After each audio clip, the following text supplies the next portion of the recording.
Have you ever gone home for the holidays and suddenly felt like you were 12 years old again? Like as soon as you walked through the front door, all of the work you have done on yourself apparently disappeared. Well, I'm here to share something important with you because it does not mean you are regressing. You are simply re-entering old roles that your nervous system learned in childhood, and it's normal. Today, we are going to focus on unpacking why exactly that happens and how you can gently support yourself in it. It's really important to honor and recognize that we may feel more reactive, irritable, distant, dissociative, shut down, sensitive during these times, and that's okay. People might prepare you by telling you to just stay grounded or don't let it get to you, but that advice is completely ignoring how the nervous system truly works. Being around family is so much more than just social interaction and using willpower to ignore the things that are said. It's truly neurological. You are back around people who shaped your identity, your survival responses, your roles, and so much more. Let's go a little bit deeper into why your body reacts the way it does and how you can meet it with some more understanding and compassion this holiday season. It's important to recognize that growing up, your nervous system adapted to its environment in order to keep you safe.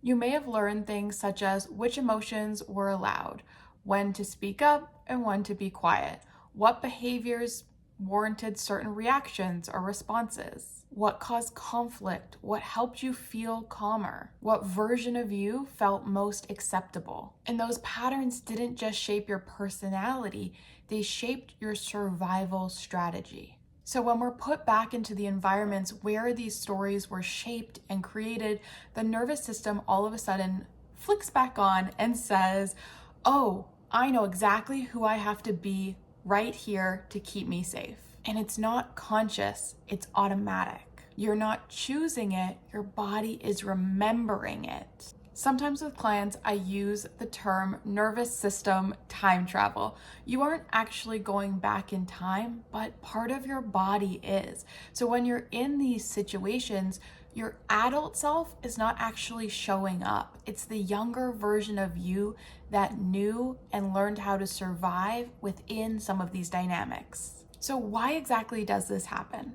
It's important to know that our nervous system doesn't actually measure time.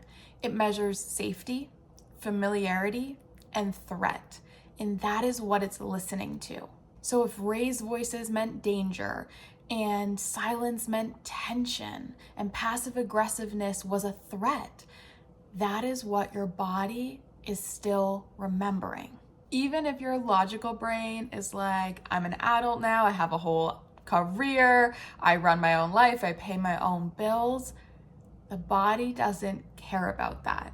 It's not using its logical brain, it's using its emotional one. The nervous system's discussion is, these cues feel familiar. I know this situation. Let me put back in the version of my nervous system that helped me survive these exact same cues I once knew.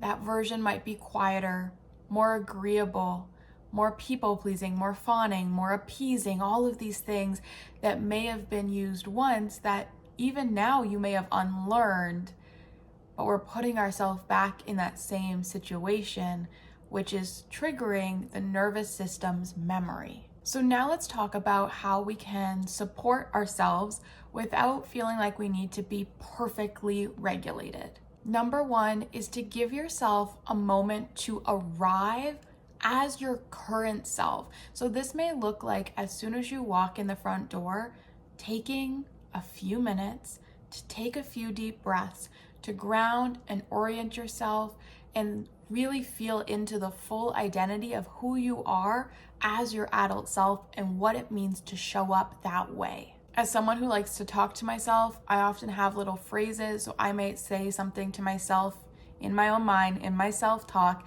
that looks like this. I am choosing to show up as I am now, not who I once was. And what these things are going to do is it's going to start to interrupt the automatic desire for the nervous system to shift into the state it was when you once felt those same triggers and cues, essentially. Number 2 is micro boundaries. I'm not talking about anything big, especially if these are people you don't see super often, or there's extended family there, or really like you're not going to be in the situation for a long period of time. Just start to use micro boundaries, and that can look like something as small as changing the subject, walking away and giving yourself a break, giving shorter answers to intrusive questions, telling someone, I'll get back to you on that. Really trying to hold your own identity and the way in which you want to respond, rather than letting that appeasement or people pleasing or whatever your story and protective mechanisms were creep back in. 3 is to give your body clues of safety. So we can teach our nervous system, we can talk to our nervous system and help it feel safer. This can be things like consciously unclenching your jaw, softening your shoulders, taking an exhale slightly longer than your inhale, grounding your feet on the floor, holding something warm, and so much more. Number 4 is to decide your exits ahead of time. This does not mean you're abandoning the event, but you're giving your body and yourself a choice. The nervous system feels safer when it has choice. So even if you have an exit prepared ahead of time, it doesn't mean you necessarily have to do it, but it's giving yourself permission at that time to choose. Number 5 is to identify your story loop before you go into the situation. So I like to reflect and ask myself things such as, who do I become, or what behaviors or characteristics do I tend to notice about myself when I am around my family or whoever you're going to be with during the holidays? Naming it shifts yourself into awareness versus autopilot. Remember, the nervous system is dropping back into an automatic familiar feeling, which moves it into protection mode, that learned behavior from when you were a child. So we want to start to interrupt this safely. If you're unsure how to identify your story loops, I did create a workbook to help you go through this whole process. So I will talk to you a little bit more about it at the end of this video. Most importantly, there's something that I really want you to understand. This is not about fighting the old version of you. In fact, I am so thankful for that old version of you who helped keep you safe and who was really helpful and supportive and needed during that time period. Instead, it's about supporting the current version of you. So we're not fighting the old version, we're stepping in to support the current one.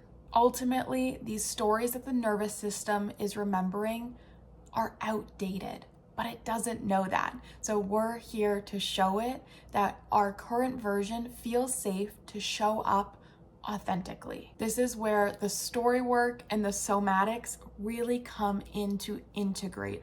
I talked about in my last video the top-down versus bottom-up therapy approach, right? Story work, somatics.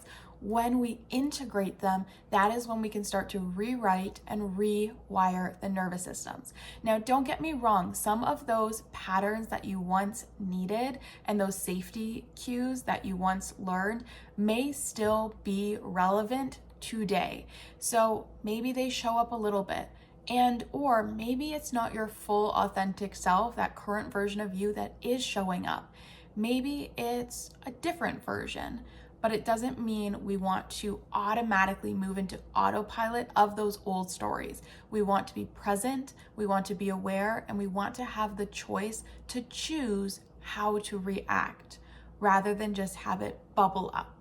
As I mentioned, I did create a video last week on story loops, as well as a free workbook that you can download to help you learn more about what your story loops are, how they came to form, and what are the micro shifts that you need to do for your specific situation to help support yourself. So if you want to do that before you head into your holiday season, feel free to take that. Or if you noticed and you're looking back and reflecting on all of these old nervous system patterns that bubbled up when you were with family and you're ready to work through it so it doesn't happen again, you can download that for free in the description box down below, or watch my last video to learn more and get some more context and foundation on the story loops. Please feel free to do that. Thank you so much for joining us and watching, and I will see you next week.